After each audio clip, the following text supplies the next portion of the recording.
ನಮಸ್ಕಾರ ವೀಕ್ಷಕರೇ, ಏಷ್ಯಾನೆಟ್ ಸುವರ್ಣ ನ್ಯೂಸ್ನ ಜಾತಕ ಫಲ ವಿಶೇಷ ಕಾರ್ಯಕ್ರಮಕ್ಕೆ ಸ್ವಾಗತ. ನಾನು ನಯನ ಶಂಕರ್. ನಾವೀಗ ಹೊಸ ಸಂವತ್ಸರದಲ್ಲಿದ್ದೀವಿ. ಇವತ್ತು ಶುಕ್ರವಾರ. ಈ ದಿನದ ವಿಶೇಷತೆ ಏನು? ಇವತ್ತು 12 ರಾಶಿಗಳ ಫಲಾಫಲ ಹೇಗಿದೆ? ಹಾಗೆ ನೀವು ಕಳಿಸಿರುವಂಥ ಸಂದೇಶಗಳಿಗೆ ಪರಿಹಾರ ಏನು ನೋಡೋಣ. ಇದೀಗ ನಮ್ಮ ಜೊತೆ ಖ್ಯಾತ ಜ್ಯೋತಿಷಿಗಳಾಗಿರುವಂಥ ಶ್ರೀಕಂಠ ಶಾಸ್ತ್ರಿಗಳಿದ್ದಾರೆ. ಬನ್ನಿ ಅವರನ್ನ ಕಾರ್ಯಕ್ರಮಕ್ಕೆ ಸ್ವಾಗತಿಸೋಣ.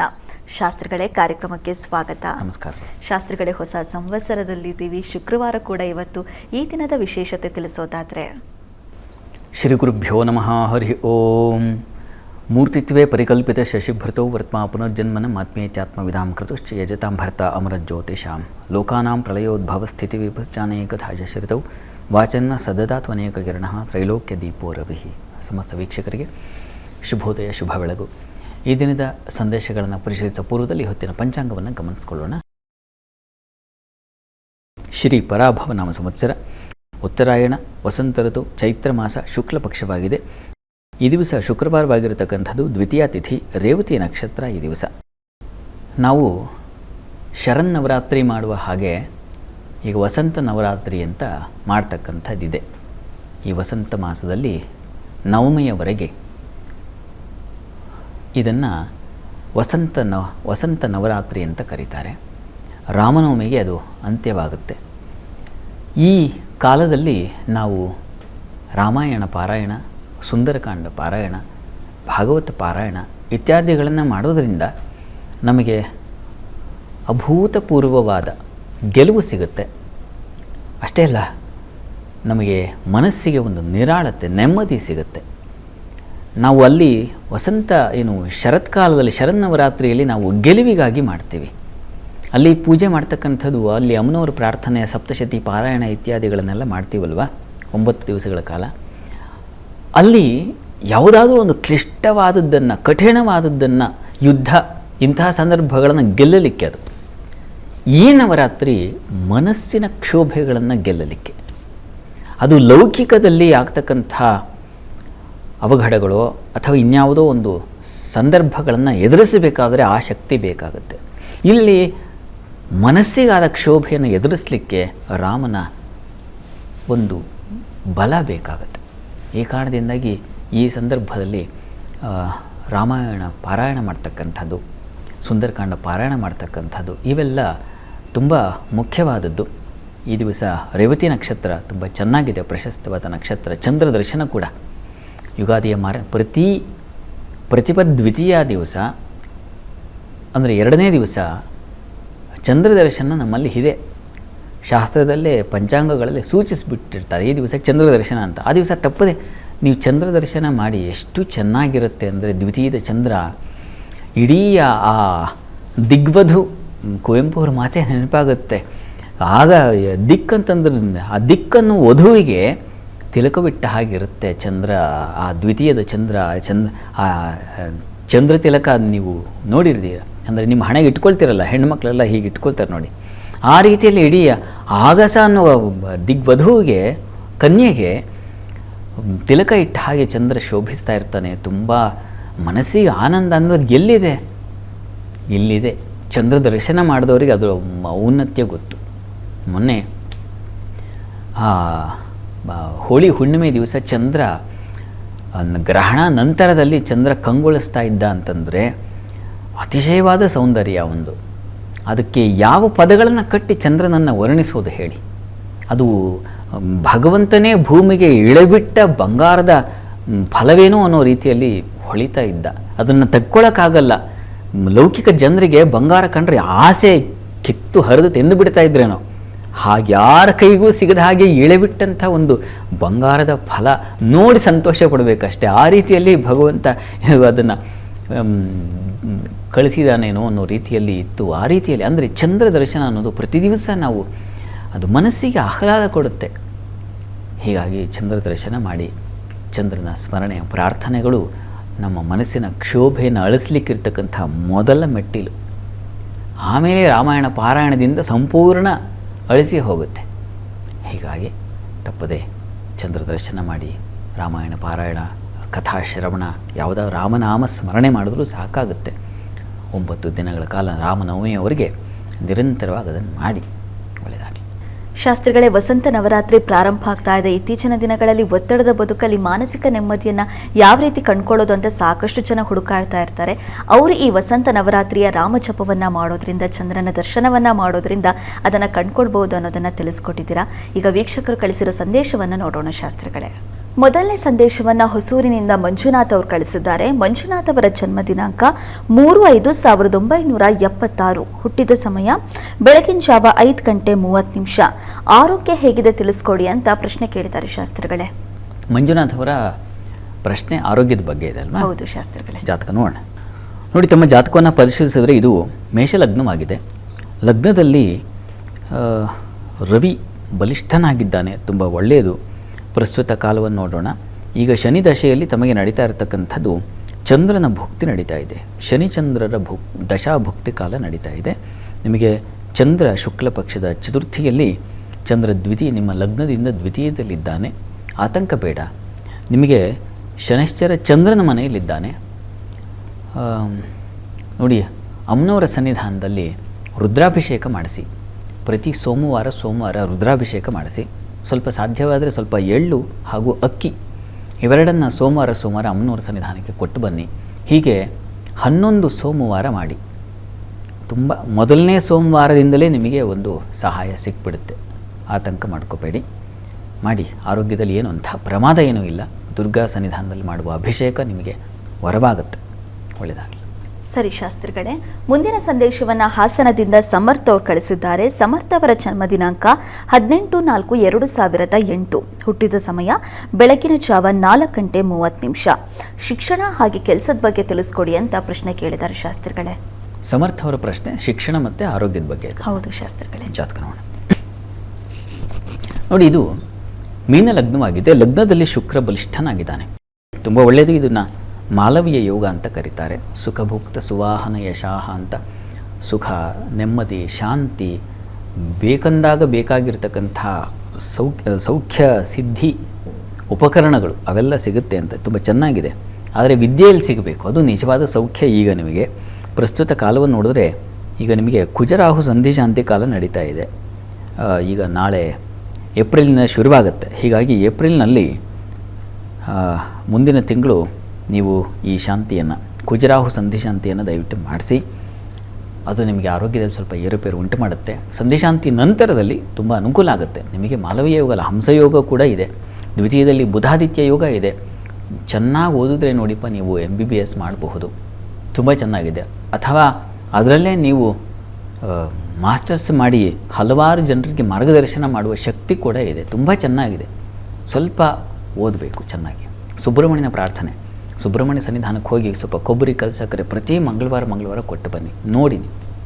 ಒಳ್ಳೆಯದಾಗಲಿ. ಸರಿ ಶಾಸ್ತ್ರಿಗಳೇ, ಮುಂದಿನ ಸಂದೇಶವನ್ನು ತಾಳಿಕೋಟೆಯಿಂದ ಕಾವ್ಯ ಅವರು ಕಳಿಸಿದ್ದಾರೆ. ಕಾವ್ಯ ಅವರ ಜನ್ಮ ದಿನಾಂಕ 12/10/2001. ಹುಟ್ಟಿದ ಸಮಯ ರಾತ್ರಿ 8 ಗಂಟೆ. ಜಾತಕದಲ್ಲಿ ಏನಾದರೂ ದೋಷ ಇದೆಯಾ, ಪರಿಹಾರ ತಿಳಿಸಿ ಅಂತ ಪ್ರಶ್ನೆ ಕಳಿಸಿದ್ದಾರೆ ಶಾಸ್ತ್ರಿಗಳೇ. ಕಾವ್ಯ ಅವರ ಪ್ರಶ್ನೆ, ಈ ಜಾತಕದಲ್ಲಿ ಏನಾದರೂ ದೋಷ ಇದೆಯಾ ಅಂತ ಕೇಳಿದಾರೆ. ಹೌದು ಶಾಸ್ತ್ರಿಗಳೇ. ಜಾತಕ ನೋಡೋಣ. ನೋಡಿ, ತಮ್ಮದು ಮೇಷಲಗ್ನವಾಗಿದೆ. ಲಗ್ನದಿಂದ ದ್ವಿತೀಯದಲ್ಲಿ ಶನೈಶ್ಚರ ಇದ್ದಾನೆ. ದ್ವಿತೀಯದಲ್ಲಿ ಶನಿ ಇದ್ದರೆ ಮಾತು ಅಷ್ಟು ಹಿತವಾಗಿರೋಲ್ಲ ಅಂತ. ಶನಿ ಇದ್ದಾಗ ಸ್ವಲ್ಪ ರೂಡ್ನೆಸ್ ಅಂತೀವಲ್ಲ, ಅದು ಉಂಟಾಗುತ್ತೆ ಅಂತ. ನಿಮ್ಮ ಜಾತಕದಲ್ಲಿ ಬುಧ ತುಂಬ ಚೆನ್ನಾಗಿದ್ದಾನೆ, ಚಂದ್ರ ತುಂಬ ಚೆನ್ನಾಗಿದ್ದಾನೆ ಚತುರ್ಥದಲ್ಲಿ. ಹೀಗಾಗಿ ಒಳ್ಳೆಯ ಲಕ್ಷಣಗಳು ಇದ್ದಾವೆ. ಬರೀ ನಾವು ಕೆಡುಕನ್ನೇ ನೋಡೋದು ಬೇಡ. ಲಗ್ನಾಧಿಪತಿ ಭಾಗ್ಯಸ್ಥಾನದಲ್ಲಿರೋದು ತುಂಬ ಒಳ್ಳೆಯದು, ಉಚ್ಚಾಭಿಲಾಷಿ. ಪ್ರಸ್ತುತ ಶುಕ್ರದಶೆಯಲ್ಲಿ ತಮಗೀಗ ಶನಿ ಭುಕ್ತಿ ನಡೀತಾ ಇದೆ. ಈ ಕಾರಣದಿಂದಾಗಿ ನೀವು ನೋಡಿ, ಸುಂದರಕಾಂಡ ಪಾರಾಯಣ ಅಂತ ನಾನು ಈಗಷ್ಟೇ ಹೇಳಿದೆ. ಈ ಸಂದರ್ಭದಲ್ಲಿ ಸುಂದರಕಾಂಡ ಪಾರಾಯಣ ಮಾಡಿಸಿ. ನೀವೇ ಮಾಡಿದ್ರೆ ತುಂಬ ಒಳ್ಳೆಯದು. ಅದನ್ನು ಮಾಡಿದ್ರೆ ತುಂಬ ಅನುಕೂಲ ಆಗುತ್ತೆ ನಿಮಗೆ. ಮಾತಿನಲ್ಲಿ ಪ್ರೌಢಿಮೆ ಸೇರುತ್ತೆ. ಮಾತಿನಲ್ಲಿ ರಸ್ಯ, ಸಹ್ಯವಾದದ್ದೆಲ್ಲ ಸೇರಿಕೊಂಡು ಮಾತಾಡಿದ್ರೆ, ಹೇಳ್ತಾರಲ್ಲ ಬಸವಣ್ಣನವರು, ನುಡಿದರೆ ಮುತ್ತಿನ ಹಾರದಂತಿರಬೇಕು ಅಂತ. ಆ ರೀತಿಯಲ್ಲಿ ಮಾತು ಮುತ್ತಾಗ್ಬಿಡುತ್ತೆ. ಹೀಗಾಗಿ ಸುಂದರಕಾಂಡ ಪಾರಾಯಣ ಮಾಡಿ. ಆಂಜನೇಯನ ಪ್ರಾರ್ಥನೆ ನಿರಂತರವಾಗಿ ಮಾಡಿ. ಇವರೇ ನಿಮ್ಮ ಬದುಕಿನ ಉದ್ದಕ್ಕೂ ಮಾಡಿದ್ರೆ ಖಂಡಿತ ತಪ್ಪಿಲ್ಲ, ಅದು ವಿಶೇಷ ವರ ಕೊಡುತ್ತೆ. ಅಷ್ಟು ಮಾಡಿ. ದೋಷ ಇದೆಯಾ ಅಂತಂದ್ರೆ ಏನು ಅಷ್ಟು ಆತಂಕ ಪಡುವ ಅವಶ್ಯಕತೆ ಇಲ್ಲ. ವಿವಾಹದ ಸಂದರ್ಭದಲ್ಲಿ ಶುಕ್ರನ ಶಾಂತಿ ಬೇಕು. ಶುಕ್ರ ಶಾಂತಿ ಮಾಡಿಸಿದ್ರೆ ಹೆಚ್ಚಿನ ಅನುಕೂಲ ಉಂಟಾಗುತ್ತೆ. ಆತಂಕ ಬೇಡ, ಒಳ್ಳೆಯದಾಗಲಿ. ಸರಿ ಶಾಸ್ತ್ರಿಗಳೇ, ಮುಂದಿನ ಸಂದೇಶವನ್ನು ಹೊಳಲ್ಕೆರೆಯಿಂದ ಹರೀಶ್ ಅವರು ಕಳಿಸಿದ್ದಾರೆ. ಹರೀಶ್ ಅವರ ಜನ್ಮ ದಿನಾಂಕ 12/5/1993. ಹುಟ್ಟಿದ ಸಮಯ ಬೆಳಗಿನ ಜಾವ 5:40. ಆರೋಗ್ಯ ಮತ್ತು ಕೆಲಸದ ಬಗ್ಗೆ ತಿಳಿಸ್ಕೊಡಿ ಅಂತ ಪ್ರಶ್ನೆ ಕೇಳಿದ್ದಾರೆ ಶಾಸ್ತ್ರಿಗಳೇ. ಹರೀಶ್ ಅವರ ಪ್ರಶ್ನೆ ಆರೋಗ್ಯ ಮತ್ತು ಕೆಲಸಕ್ಕೆ ಸಂಬಂಧಿಸಿದೆ. ಹೌದು ಶಾಸ್ತ್ರಿಗಳೇ. ಜಾತಕ ನೋಡೋಣ. ನೋಡಿ, ಈ ಜಾತಕವನ್ನು ಪರಿಶೀಲಿಸಿದರೆ ಇದು ಮೇಷಲಗ್ನವಾಗಿದೆ. ಲಗ್ನದಲ್ಲಿ ರವಿ ಬುಧಾದಿತ್ಯ ಯೋಗ ಅಂತ ಕರೀತಾರೆ. ರವಿ ತುಂಬ ಚೆನ್ನಾಗಿದ್ದಾನೆ. ಉಚ್ಚಸ್ಥಾನದಲ್ಲಿದ್ದರೆ, ಉಚ್ಚಸ್ಥಾನದಲ್ಲಿದ್ದಾಗ ಗ್ರಹಗಳು ಸಮ್ಯಕ್ ಬಲಿನಃ ಸ್ವತಂಗ ಭಾಗ್ಯ ಸಂಪೂರ್ಣ ಅಂತ ಮಾತು. ಬಲಿಷ್ಠರಾಗಿದ್ದಾಗ ಒಳ್ಳೆಯ ಫಲ ಅಂತ. ಇದರಲ್ಲೂ ಸೂರ್ಯ ಇದ್ದುಬಿಟ್ರೆ ಅಧಿಕಾರದ ಬಲ ಸಿಗುತ್ತೆ ಅಂತ. ಹೀಗಾಗಿ ತುಂಬ ಚೆನ್ನಾಗಿದೆ. ಶುಕ್ರನು ಚೆನ್ನಾಗಿದ್ದಾನೆ, ಆತಂಕ ಬೇಡ. ಪ್ರಸ್ತುತ ಕಾಲವನ್ನು ನೋಡಿದ್ರೆ ತಮಗೀಗ ರಾಹು ದಶೆಯಲ್ಲಿ ಈಗ ಚಂದ್ರಭುಕ್ತಿ ನಡೀತಾ ಇದೆ. ಚಂದ್ರ ನಿಮ್ಮ ಜಾತಕದಲ್ಲಿ ಕೃಷ್ಣ ಪಕ್ಷ ಸಪ್ತಮಿಯಲ್ಲಿ ನೀವು ಜನಿಸಿರುವುದು, ಅವನು ಕರ್ಮಸ್ಥಾನದಲ್ಲಿದ್ದಾನೆ. ಒಳ್ಳೆಯದು. ಸುಖಾಧಿಪತಿ ಕರ್ಮಸ್ಥಾನದಲ್ಲಿದ್ದರೆ ವೃತ್ತಿ ಸೌಖ್ಯ ಅಂತ. ಕೆಲಸದಲ್ಲಿ ಯಾರ ಜೊತೆಗೂ ಕಿರಿಕಿರಿ ಇಲ್ಲಪ್ಪ, ನೆಮ್ಮದಿಯಾಗಿರ್ತೀನಿ, ನೆಮ್ಮದಿಯಾಗಿರಕ್ಕೆ ಬಿಡ್ತಾರೆ, ಈ ರೀತಿಯಲ್ಲಿ ಅದು ಪಡ್ಕೊಂಬರ್ಬೇಕು. ಹಾಗಿದೆ ನಿಮಗೆ, ಯೋಚನೆ ಮಾಡಬೇಡಿ. ಇಷ್ಟೇ ಚೆನ್ನಾಗಿದೆ ಅಂದಾಗ ಇನ್ನೇನು. ಗಣಪತಿ ಪ್ರಾರ್ಥನೆ ಮಾಡಿಕೊಂಡ್ರೆ ಬಹಳ ಒಳ್ಳೆಯದು. ಗಣಪತಿ ಸನ್ನಿಧಾನಕ್ಕೆ ಪ್ರತಿ ಮಂಗಳವಾರ ಹೋಗಿ ಬನ್ನಿ, ನಮಸ್ಕಾರ ಮಾಡಿ, ಒಳ್ಳೆಯದಾಗಲಿ. ಸರಿ ಶಾಸ್ತ್ರಿಗಳೇ, ಮುಂದಿನ ಸಂದೇಶವನ್ನು ಶಿವಮೊಗ್ಗದಿಂದ ವಿಜಯ್ ಅವರು ಕಳಿಸಿದ್ದಾರೆ. ವಿಜಯ್ ಅವರ ಜನ್ಮ ದಿನಾಂಕ 23/8/1962. ಹುಟ್ಟಿದ ಸಮಯ ಸಂಜೆ 7:16. ಕೆಲಸಗಳು ಪೂರ್ಣಗೊಳ್ತಾ ಇಲ್ಲ, ಭೂಮಿ ಮಾರಾಟವಾಗ್ತಾ ಇಲ್ಲ, ಪರಿಹಾರ ಏನು ತಿಳಿಸ್ಕೊಡಿ ಅಂತ ಪ್ರಶ್ನೆ ಕೇಳಿದ್ದಾರೆ ಶಾಸ್ತ್ರಿಗಳೇ. ವಿಜಯ್ ಅವರ ಪ್ರಶ್ನೆ ಅದು ಭೂಮಿ ಮತ್ತು ಕೆಲಸಕ್ಕೆ ಸಂಬಂಧಿಸಿದೆ, ಯಾವುದು ಅನುಕೂಲ ಆಗ್ತಾ ಇಲ್ಲ ಅಂತ. ನೋಡಿ, ನಿಮ್ಮ ಜಾತಕವನ್ನು ಪರಿಶೀಲಿಸಿದ್ರೆ ಇದು ಕುಂಭಲಗ್ನವಾಗಿದೆ. ಲಗ್ನದಿಂದ ಭೂ ವ್ಯವಹಾರ ಇತ್ಯಾದಿಗಳಿಗೆಲ್ಲ ನಿಮ್ಮ ಜಾತಕದಲ್ಲಿ ಶುಕ್ರ ಅಧಿಪತಿಯಾಗಿದ್ದಾನೆ. ಅಂಥವನು ಶುಕ್ರ ನೀಚನಾಗಿದ್ದಾನೆ. ಶುಕ್ರ ನೀಚನಾದಾಗ ಸಹಜವಾಗಿ ಆ ಫಲ ಸ್ವಲ್ಪ ಕಡಿಮೆ ಆಗುತ್ತೆ. ಆದರೆ ಚಂದ್ರ ಚತುರ್ಥದಲ್ಲಿದ್ದಾನೆ, ಅವನ ಕಾಲದಲ್ಲಿ ಅನುಕೂಲ ಆಗುತ್ತೆ. ಈಗ ಬುಧ ದಶೆಯಲ್ಲಿ ತಮಗೆ ನಡೀತಾ ಇರತಕ್ಕಂಥದ್ದು ಬುಧನ ಭುಕ್ತಿ. ನಿಮಗೆ ಯಾವಾಗ ಅನುಕೂಲ ಇದೆಯಪ್ಪ ಅಂದರೆ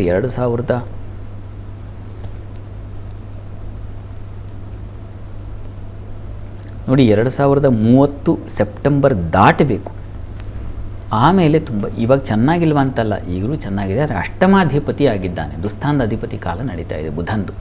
ಈ ಕಾರಣದಿಂದಾಗಿ 30ರ ನಂತರ 30 ಸೆಪ್ಟೆಂಬರ್ ಅಂತ ಏನು ಹೇಳಿದೆ, ಅಲ್ಲಿಂದ ಮುಂದಕ್ಕೆ ತುಂಬ ಚೆನ್ನಾಗಿದೆ. ಇನ್ನು 4 ವರ್ಷಗಳ ಕಾಲ ಸ್ವಲ್ಪ ತಾಳ್ಮೆಯಿಂದ ಇರಬೇಕು, ಕೆಲಸಗಳಾಗೋದಿಲ್ಲ.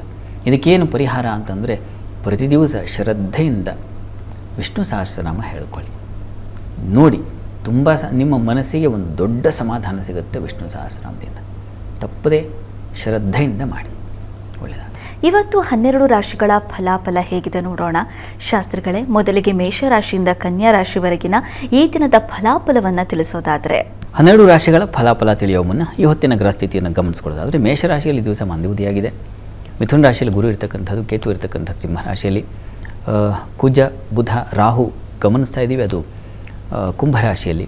ಇನ್ನು ಮೀನರಾಶಿಯಲ್ಲಿ ಅಲ್ಲಿ ರವಿ ಚಂದ್ರ ಶುಕ್ರ ಶನೈಶ್ಚರರ ಯುತಿಯನ್ನು ಕಾಣ್ತಾ ಇದ್ದೀವಿ. ಹೀಗಿರುವಾಗ 12 ರಾಶಿಗಳ ಫಲಾಫಲ ತಿಳಿತಾ ಹೋಗೋಣ.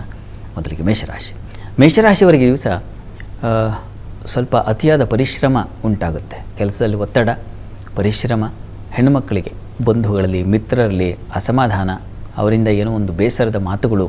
ಹಬ್ಬಕ್ಕೆ ಬಂದಿರ್ತಾರೆ, ಆದರೆ ಹಬ್ಬ ಮುಗಿದಿಲ್ಲ, ಆ ವಾತಾವರಣ ಸಂಭ್ರಮ ಇನ್ನೂ ಅಲ್ಲೇ ಶುರುವಾಗಿರದೆ ತಗಾದೆಗಳು, ಘರ್ಷಣೆಗಳು, ಆ ರೀತಿಯ ಸಾಧ್ಯತೆ ಇದೆ.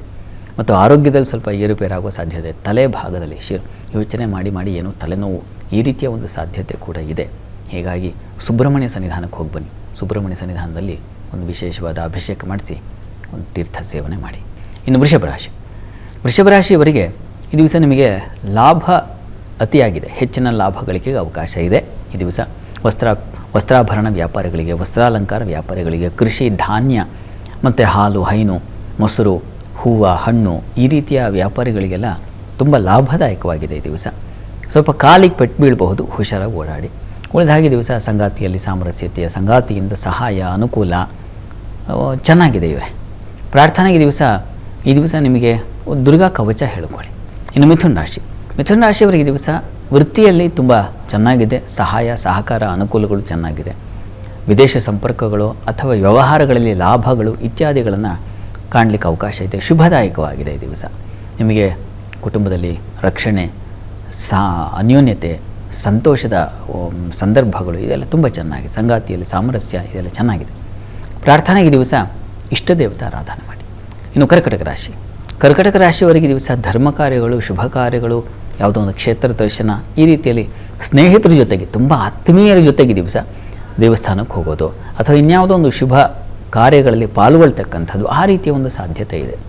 ಚೆನ್ನಾಗಿದೆ, ಮನಸ್ಸಿಗೆ ಹಿತವಾಗಿರುತ್ತೆ. ವೃತ್ತಿಯಲ್ಲಿ ಸ್ವಲ್ಪ ವಿಘ್ನಗಳನ್ನು ಸೂಚಿಸ್ತಾ ಇದೆ, ತೊಡಕುಗಳನ್ನು ಸೂಚಿಸ್ತಾ ಇದೆ. ಗಣಪತಿ ಪ್ರಾರ್ಥನೆ ಮಾಡಿಕೊಂಡ್ರೆ ತುಂಬ ಒಳ್ಳೆಯದು ಈ ದಿವಸ.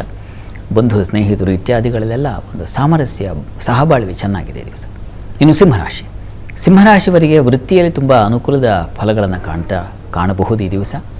ಲಾಭದಾಯಕವಾಗಿದೆ. ಹಿರಿಯರಿಂದ, ಗುರು ಸಮಾನರು, ಹಿರಿಯರು ಇಂಥವರಿಂದ ಒಳ್ಳೆಯ ಶುಭ ಸಂದೇಶ ಅಥವಾ ಶುಭ ಮಾರ್ಗದರ್ಶನ ಸಿಗುತ್ತೆ ಈ ದಿವಸ. ಈ ದಿವಸ ತಂದೆ ಮಕ್ಕಳಲ್ಲಿ ಸ್ವಲ್ಪ ಮನಸ್ತಾಪ ಬರುತ್ತೆ. ಶ್ರದ್ಧೆ ಹೋಗುತ್ತೆ, ಆಲಸ್ಯ ಬಂದ್ಬಿಡುತ್ತೆ, ಆ ರೀತಿಯ ಸಾಧ್ಯತೆ, ನಿದ್ರಾಹೀನತೆ ಇದನ್ನು ಸೂಚಿಸ್ತಾ ಇದೆ. ಹೀಗಾಗಿ ಈ ದಿವಸ ಅಮ್ಮನವರ ಸನ್ನಿಧಾನಕ್ಕೆ ಹೋಗಿ ನೀವು ಕೂಡ ಒಂದು ವಿಶೇಷ ಅಭಿಷೇಕ, ಕ್ಷೀರಾಭಿಷೇಕ ಮಾಡಿಸಿ. ಇನ್ನು ಕನ್ಯಾ ರಾಶಿ, ಕನ್ಯಾ ರಾಶಿಯವರಿಗೆ ದಿವಸ ಕೆಲಸ ಕಾರ್ಯಗಳಲ್ಲಿ ತುಂಬ ಚೆನ್ನಾಗಿದೆ. ವೃತ್ತಿಯಲ್ಲಿ ಅನುಕೂಲ, ಸಂಗಾತಿಯಲ್ಲಿ ಸಾಮರಸ್ಯತೆ, ಅನ್ಯೋನ್ಯತೆ, ಸಹಬಾಳ್ವೆ. ದಿವಸ ಜನಸ್ತೋಮದ ಜೊತೆಗಿರ್ತೀರ ಹೆಚ್ಚಾಗಿ, ಮನೆಗಿಂತ ಹೆಚ್ಚಾಗಿ ಲೋಕ ವ್ಯವಹಾರಗಳಲ್ಲಿ ತೊಡಗುವ ಸಾಧ್ಯತೆ. ಸ್ತ್ರೀಯರಿಗೆ ಒಂದು ಸಮಾಧಾನ, ಸೌಖ್ಯ, ಸ್ನೇಹಿತರಿಂದ, ಸಂಗಾತಿಯಿಂದ ಸಹಾಯ, ಸಹಕಾರ, ಪ್ರೀತಿ, ವಿಶ್ವಾಸಗಳು ತುಂಬ ಚೆನ್ನಾಗಿದೆ ಈ ದಿವಸ. ಈ ದಿವಸ ಸ್ವಲ್ಪ ಅದೇ ವಸ್ತು ಹಾನಿ ಸೂಚಿಸ್ತಾ ಇದೆ, ಹುಷಾರು, ಎಚ್ಚರವಾಗಿರಿ. ವಾಪಸ್ ಬರುವಾಗ ಅಲ್ಲೇ ಊರಲ್ಲೇ ಬಿಟ್ಟು ಬಂದೆ, ಆಯಿತು ಹಬ್ಬ ಹರಿದಿನ ಆಯಿತು, ಮತ್ತೊಂದು ಮಗದೊಂದು ಹೊರಡೋ ಗಡಿಬಿಡಿಲಿ ಇನ್ನೇನೋ ವಸ್ತು ಮತ್ತೊಂದು ಬಿಡೋ ಸಾಧ್ಯತೆ ಇರ್ತದೆ. ಗಮನ ಇರಲಿ ದಿವಸ. ಈ ಸುಬ್ರಹ್ಮಣ್ಯ ಪ್ರಾರ್ಥನೆ ಮಾಡಿ. ತುಲಾರಾಶಿಯವರಿಗೆ ವೃತ್ತಿಯಲ್ಲಿ ದಿವಸ ಭಯದ ವಾತಾವರಣ, ಆತಂಕದ ಒಂದು ಲಕ್ಷಣ ಸೂಚಿಸ್ತಾ ಇದೆ. ಸಂಗಾತಿಯಲ್ಲೂ ಅಷ್ಟೇ ಮನಸ್ತಾಪ, ಭಿನ್ನಾಭಿಪ್ರಾಯಗಳು ಸ್ವಲ್ಪ ವೀಕಾಗಿದೆ ಈ ದಿವಸ. ನೀವು ಹುಷಾರಾಗಿರಬೇಕು. ಅಂದರೆ ಗುರು ದೃಷ್ಟಿ ಇದೆ, ಈ ಕಾರಣದಿಂದಾಗಿ ಸ್ವಲ್ಪ ಚೇತರಿಸ್ಕೊಳ್ತೀರಾ. ಇನ್ಯಾರತೋ ದೊಡ್ಡವರ ಸಲಹೆ ತಗೊಂಡ್ರೆ ನೀವು ತುಂಬ ಒಳ್ಳೆಯದು ಈ ದಿವಸ. ಯಾವುದೊಂದಕ್ಕೂ ಸಲಹೆ ಮೇಲೆ ಇದ್ದರೆ ಅದು ಗುರು ಸಮಾನರಿಂದ ಸಲಹೆ ತಗೊಂಡ್ರೆ ಒಳ್ಳೆಯದು. ಪ್ರಾರ್ಥನೆಗೆ ದಿವಸ ಸುಬ್ರಹ್ಮಣ್ಯ ಪ್ರಾರ್ಥನೆಯನ್ನೇ ಮಾಡಿ. ಸುಬ್ರಹ್ಮಣ್ಯ ಸನ್ನಿಧಾನದಲ್ಲಿ ಜೇನಿನ ಅಭಿಷೇಕ ಮಾಡಿಸಿ. ಇನ್ನು ವೃಶ್ಚಿಕ ರಾಶಿ, ವೃಶ್ಚಿಕ ರಾಶಿಯವರಿಗೆ ದಿವಸ ಸಾಲ, ಶತ್ರುಗಳ ಬಾಧೆ ಸ್ವಲ್ಪ ನಿಮಗೆ ಕಾಡುತ್ತೆ. ಆದರೆ ಮಕ್ಕಳಿಂದ ಸಹಾಯ ತುಂಬ ಚೆನ್ನಾಗಿದೆ. ಬುದ್ಧಿ ಚುರುಕಾಗಿರ್ತದೆ. ಆ ಚುರುಕು ಬುದ್ಧಿಯಿಂದ ಕ್ಲಿಷ್ಟತನವನ್ನು ದಾಟ್ತೀರ, ಸಂಕಟಗಳನ್ನು ದಾಟ್ಕೋತೀರ. ವೃತ್ತಿಯಲ್ಲೆಲ್ಲ ತುಂಬ ಚೆನ್ನಾಗಿದೆ, ಆತಂಕ ಬೇಡ. ಪ್ರಾರ್ಥನೆಗೆ ದಿವಸ ನೀವು ಕೂಡ ಸುಬ್ರಹ್ಮಣ್ಯ ಪ್ರಾರ್ಥನೆ ಮಾಡೋದು ಒಳ್ಳೆಯದು. ಇನ್ನು ಧನುರಾಶಿ, ಧನುರಾಶಿಯವರಿಗೆ ಈ ದಿವಸ ವೃತ್ತಿಯಲ್ಲಿ ತುಂಬ ಚೆನ್ನಾಗಿದೆ, ಅನುಕೂಲದ ವಾತಾವರಣ ಇದೆ. ಸ್ನೇಹಿತರು, ಬಂಧುಗಳ ಒಡನಾಟ, ಇನ್ನೂ ಮೂದಿಲ್ಲ ನಿಮಗೆ ಸಂಭ್ರಮ. ಈ ದಿವಸ 2ನೇ ದಿವಸವೂ ಚಂದ್ರ ದರ್ಶನ ಮಾಡಿ 3ನೇ ದಿವಸ ಮುಗಿಸ್ಕೊಂಡು ಹೋಗೋದು, ಆ ರೀತಿಯಲ್ಲಿರ್ತದೆ. ಸಮಾಧಾನ, ಸೌಖ್ಯ, ಸಮೃದ್ಧಿ ಚೆನ್ನಾಗಿದೆ. ಪ್ರಯಾಣದಲ್ಲಿ ಸೌಖ್ಯತೆ, ವಿಹಾರ, ಈ ರೀತಿಯಲ್ಲೆಲ್ಲ ತುಂಬ ಚೆನ್ನಾಗಿದೆ. ಸ್ವಲ್ಪ ಬುದ್ಧಿ ವ್ಯತ್ಯಾಸ ಆಗಬಹುದು, ಸ್ವಲ್ಪ ಕೋಪಕ್ಕೆ ಬಲಿಯಾಗಬಹುದು. ನೀವು ರಾಮಸ್ಮರಣೆ ಮಾಡಿ. ಇನ್ನು ಮಕರ ರಾಶಿ, ಮಕರ ರಾಶಿಯವರಿಗೆ ದಿವಸ ವೃತ್ತಿಯಲ್ಲಿ ಅನುಕೂಲದ ವಾತಾವರಣ, ಸೇವಕರು, ಸಹಾಯಕರ ಸಹಾಯ, ಇನ್ನೇನು ನಿಮಗೆ ಬೇಕಾಗಿರ್ತಕ್ಕಂಥದ್ದು ಮನೆ ಕೆಲಸಗಳು ಅಥವಾ ನೀವು ಪರ್ಸನಲ್ ಕೆಲಸಗಳು ಯಾರಿಗೋ ವಹಿಸಿದರೆ ಅದರಿಂದ ಅನುಕೂಲ ಆಗ್ತಕ್ಕಂಥ ಸಾಧ್ಯತೆ ಚೆನ್ನಾಗಿದೆ. ಸಹೋದರಲ್ಲಿ ಸಹಬಾಳ್ವೆ ತುಂಬ ಚೆನ್ನಾಗಿರುತ್ತೆ. ಪ್ರಯಾಣದಲ್ಲಿ ತೊಂದರೆ ಸೂಚಿಸ್ತಾ ಇದೆ. ಆತುರದಲ್ಲಿ ಹೋಗಿದ್ದು ಆತುರದಲ್ಲಿ, ಬಂದಿದ್ದು ಆತುರದಲ್ಲಿ, ಹಾಗಾಗ್ಬಿಡುತ್ತೆ. ಹುಷಾರು ಪ್ರಯಾಣದಲ್ಲಿ. ಗಣಪತಿ ಪ್ರಾರ್ಥನೆ ಮಾಡಿ. ಇನ್ನು ಕುಂಭರಾಶಿ, ಕುಂಭರಾಶಿಯವರಿಗೆ ದಿವಸ ಮನೆಯಲ್ಲಿ ಸುಗ್ರಾಸ ಭೋಜನ, ಕುಟುಂಬದವ್ರ ಸದಸ್ಯರ ಜೊತೆಗೆ ಉತ್ತಮ ಒಡನಾಟ, ಪ್ರೀತಿ, ವಿಶ್ವಾಸಗಳು ಇದೆಲ್ಲ ತುಂಬ ಚೆನ್ನಾಗಿದೆ. ಇದು ಸ್ವಲ್ಪ ಗಂಟಲು ಬಾಧೆ ಬರಬಹುದು, ಗಮನ ಇರಲಿ. ಉಳಿದ ಹಾಗೆ ಈ ದಿವಸ ವೃತ್ತಿಯಲ್ಲಾಗಲಿ ಮತ್ತೊಂದು ಮಗದೊಂದು ಚೆನ್ನಾಗಿದೆ. ಕೆಲಸ ಕಾರ್ಯಗಳ ಅನುಕೂಲ ಸೂಚಿಸ್ತಾ ಇದೆ. ಈ ದಿವಸ ಪ್ರಾರ್ಥನೆಗೆ ಸುಬ್ರಹ್ಮಣ್ಯ ಸನ್ನಿಧಾನದಲ್ಲಿ ಅಭಿಷೇಕ ಮಾಡಿಸಿದ್ರೆ ಬಹಳ ಒಳ್ಳೆಯದು. ಇನ್ನು ಮೀನರಾಶಿ, ಮೀನರಾಶಿಯವರೆಗೆ ಈ ದಿವಸ ಮನೆಯಲ್ಲಿ ಈ ದಿವಸ ವಾತಾವರಣ ಸ್ವಲ್ಪ ಹದಗೆಡೋ ಸಾಧ್ಯತೆ ಇದೆ. ಘರ್ಷಣೆಗಳು, ನಿಮ್ಮ ಕೋಪ, ಮನೆ ಬೇಡ ಹೊರಟುಬಿಡ್ತೀನಿ, ಈ ರೀತಿಯ ಒಂದು ಸಾಧ್ಯತೆಗಳು ಅದನ್ನು ಸೂಚಿಸ್ತಾ ಇದೆ. ಆದರೆ ವ್ಯಾಪಾರಿಗಳಿಗೆ ತುಂಬ ಚೆನ್ನಾಗಿದೆ. ಮನೆಯಲ್ಲಿ ಇರಲ್ವಲ್ಲ, ವ್ಯಾಪಾರ ಸ್ಥಳದಲ್ಲಿರ್ತಾರೆ, ಚೆನ್ನಾಗಿದೆ. ಹೆಚ್ಚಿನ ಆದಾಯ, ಅನುಕೂಲಕ್ಕೆ ದಾರಿ ಇದೆ. ಮತ್ತು ಈ ದಿವಸ ಮಕ್ಕಳಿಂದ ಸಹಾಯ ಸಹಕಾರಗಳು ಸಿಗುತ್ತೆ. ವೃತ್ತಿಯಲ್ಲೂ ಅನುಕೂಲದ ವಾತಾವರಣ ಚೆನ್ನಾಗಿದೆ. ಹೀಗಾಗಿ ಮನೆಗಿಂತ ಹೆಚ್ಚು ಹೊರಗೆ ಅನುಕೂಲ ಇದೆ ಈ ದಿವಸ. ಈ ದಿವಸ ಪ್ರಾರ್ಥನೆಗೆ ಕೃಷ್ಣ ಸನ್ನಿಧಾನದಲ್ಲಿ ಕ್ಷೀರಾಭಿಷೇಕ ಮಾಡಿಸಿ. ಈ ದಿವಸ 12 ರಾಶಿಗಳವರು, ರಾಶಿ ಗೊತ್ತಿಲ್ಲ ಅಂತಕ್ಕಂಥವ್ರು ಹೇಳಬಹುದಾದ ಮಂತ್ರ ಗಮನಿಸಿ. ಓಂ ಸತ್ಯವ್ರತಾಯ ನಮಃ. ಈ ಮಂತ್ರ ಹೇಳ್ಕೊಳ್ಳಿ, ರಾಮನ ಮಂತ್ರ ಅನುಕೂಲ ಆಗುತ್ತೆ. ಶಾಸ್ತ್ರಿಗಳೇ, ಈ ದಿನದ ವಿಶೇಷತೆ ದ್ವಾದಶ ರಾಶಿಗಳ ಫಲ, ವೀಕ್ಷಕರ ಸಂದೇಶಗಳಿಗೆ ಪರಿಹಾರ ತಿಳಿಸಿಕೊಟ್ಟಿದ್ದೀರಾ. ಧನ್ಯವಾದಗಳು ಶಾಸ್ತ್ರಿಗಳೇ. ಸರ್ವೇ ಜನಾ ಸುಖಿನೋ ಭವಂತು, ಸಮಸ್ತ ಸನ್ಮಂಗಳಾನಿ ಭವಂತು. ಎಲ್ಲರಿಗೂ ಶುಭವಾಗಲಿ. ವೀಕ್ಷಕರೇ, ಇದಾಗಿತ್ತು ಇವತ್ತಿನ ಜಾತಕ ಫಲ ವಿಶೇಷ ಕಾರ್ಯಕ್ರಮ.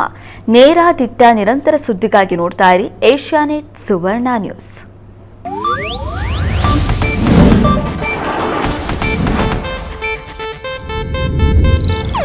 ಇದು ಏಷ್ಯಾನೆಟ್ ನ್ಯೂಸ್ ನೆಟ್ವರ್ಕ್ ಪ್ರಸ್ತುತಿ.